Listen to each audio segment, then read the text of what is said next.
Suppose we're given some linear equation, say x equals minus 2, and we're asked to graph this linear equation on this graph. Well, the first thing we might notice about this linear equation is that there is no y-intercept. So the y-intercept is defined at the point at which a graph crosses the y-axis. And it crosses the y-axis when it has a coordinate point of x equals 0.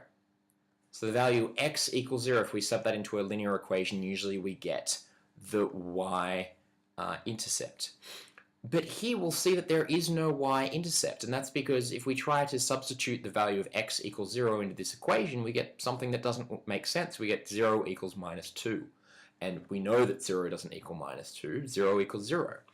So for that reason, we can immediately see that there will be no y-intercept for this equation. So given this, how do we proceed? Well, the best way to proceed is to substitute some y values into this equation and then plot 2 points on the graph and then join some line through these 2 points. So let's go ahead and do that. Let's consider what happens when we substitute the point y equals 0. Well, at y equals 0, this equation tells us that x equals minus 2. So let's write down this coordinate point. We always put the x coordinate first, so this will correspond to the point minus 2, 0. So on the graph, this coordinate is represented by this point here. This point is 2 units left of the origin and 0 units up or down. So this is the point minus 2, 0. Okay, we have 1 point. We just need one more point, and then we can graph an equation by drawing a line through the 2 points that we found. Okay, well let's consider what happens when y equals 1. Well, when y equals 1, this equation says that x equals minus 2. It's unchanged. This corresponds to the point minus 2. Again, we write the x coordinate first, 1.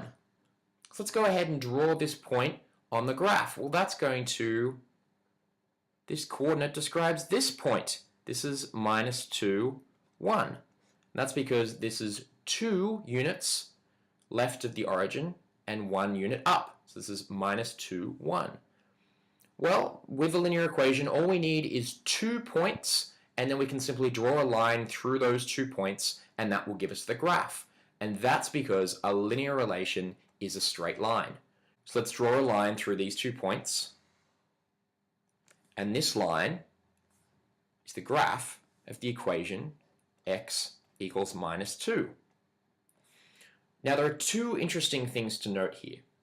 First is it may seem surprising that the graph of x equals minus 2 of that equation isn't parallel to the x-axis. It's actually perpendicular through the x-axis. This at first may seem confusing.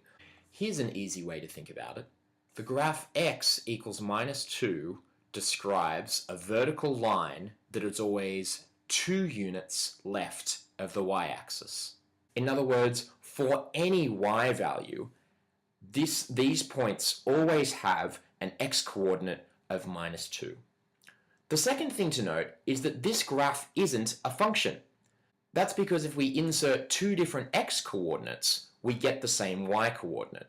So for instance, for the x value minus 2, we get at least 2 y values. X equals minus 2, that corresponds to the y value y equals 0, and it also corresponds to the y value y equals 1.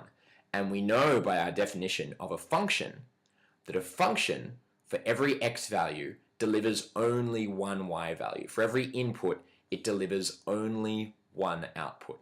So for this reason, this is a linear relation rather than a linear function.